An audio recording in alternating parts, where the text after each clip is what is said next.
मेरे घोंसी के मालिकों, जैसा कि आपको पता होगा, लगातार आप मेरे से शिकायत करते रहे कि सरकारी अस्पताल के डॉक्टर गायब रहते हैं और वहाँ उनके दलाल बैठे रहते हैं जो ये बताते हैं कि डॉक्टर साहब किस नर्सिंग होम में होंगे।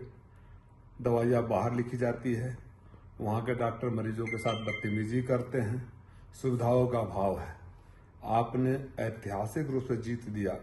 आपके आदेश को मानते हुए मैं जिला अस्पताल गया, मुख्य चिकित्सक अधीक्षक के साथ मैं पूरे अस्पताल का दौरा किया। तमाम खामियां पाई गई। आपकी बातें सच साबित हुई। कई चैम्बर में डॉक्टर नहीं थे और दलाल बैठे हुए थे, जिसको मुख्य चिकित्सा अधीक्षक ने स्वयं नोट किया।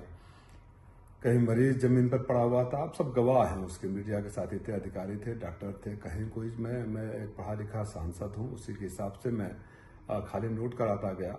उस आखिरी कमरे में जब हम पहुंचे तो देखे कि बाहर मरीज परेशान है, कुछ महिलाएं रो रही हैं, चिल्ला रही हैं। मैंने पूछा तो एक महिला ने बोला, गरीब महिला ने, कि 11 बजे डॉक्टर साहब आए और डांट रहे हैं। भीतर हम गए, तमाम मरीज और पत्रकार नाराज थे। मुझे लगा कि मन आक्रोश में कहीं बाहर न चला जाए। मैं सबको मना किया। मैं बोला मैं बात कर रहा हूँ। मैं डॉक्टर से सिर्फ इतना ही कहना चाहता था कि हम पढ़े लिखे लोग हैं, मारपीट नहीं करते हैं। किसी ने कहा कि 11 बजे आते हैं, 12:30 बजे चले जाते हैं, फिर घर पे बुलाते हैं। किसी ने कहा कि बदतमीजी करते हैं, किसी ने कहा कि हेलमेट चला कर मारते हैं, किसी ने कहा कूटते हैं। तो मुझे लगा कि माहौल खराब हो रहा है। मैं डॉक्टर को समझाऊं कि पढ़े लिखे डॉक्टर मारपीट नहीं करते। वो हमसे ही बदतमीजी करने लगे, बहरहाल बदतमीजी करने लगे। मैं समझ गया कि जो इनके खिलाफ शिकायतें आती रही है और तमाम FIR इनके ऊपर दर्ज है वो सही है। मैं चला आया।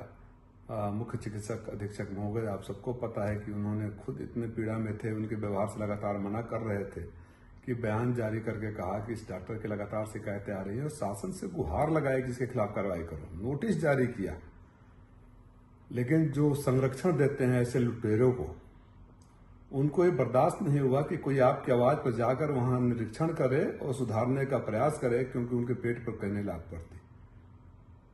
उनके सह पर डॉक्टर के जवाब को, जो शो का नोटिस मिला था, जवाब को ही पुलिस की कॉपी निकालकर मुकदमा मेरे पर दर्ज कर देती है। ये अद्भुत घटना आपके मऊ में, ये कारनामा मऊ में ही हो सकता है कि जिसके सबसे बड़े डॉक्टर अधिकारी ने, जिसके खिलाफ, जिस डॉक्टर के खिलाफ अनुशंसा करी हो, कठोर कार्रवाई की शासन से गुहार लगा रहा हो, पत्र लिख रहा हो, उस डॉक्टर को बचाने के लिए उस सांसद पर ही केस करा दिया गया जो आपके सवाल पर वहां गए थे। मैं सिर्फ आपसे ये कहना चाहता हूं कि आपने जो सबसे बड़ा ऐतिहासिक आशीर्वाद दिया, वो मेरे लिए सबसे बड़ा हौसला है। बेदाग हूं। ये चाहे कितना कर ले, न मैं आपको लूटने दूंगा न दबने दूंगा।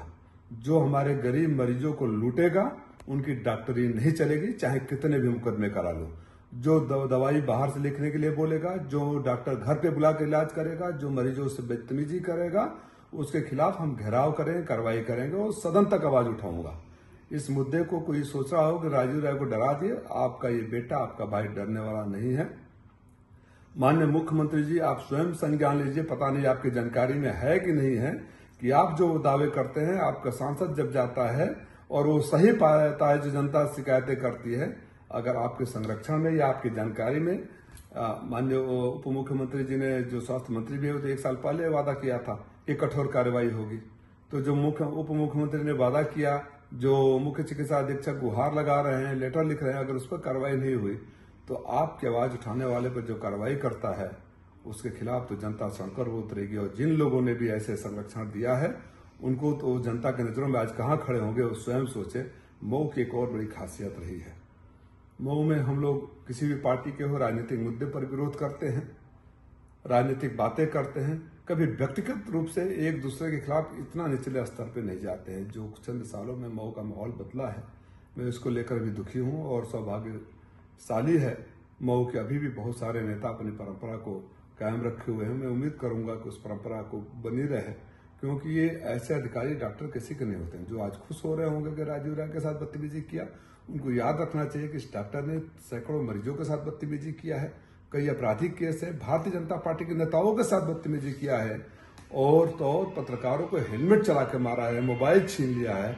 ऐसे छिनैती, डकैती और मारपीट करने वाले डॉक्टर, जिसके ऊपर कई आपराधिक मुकदमे दर्ज हैं, उसको बचाने के प्रयास करने वाले कितने बड़े महापुरुष होंगे, ये मैं घोषी के मालिकों के ऊपर छोड़ता हूँ। हौसला रखिए, मैं आपके साथ हूँ। आज जहां भी आपका अपमान होगा, शोषण होगा, दबाया जाएगा, लूटा जाएगा, सांसद नहीं भाई और बेटा बनकर खड़ा रहूंगा। जय समाजवाद।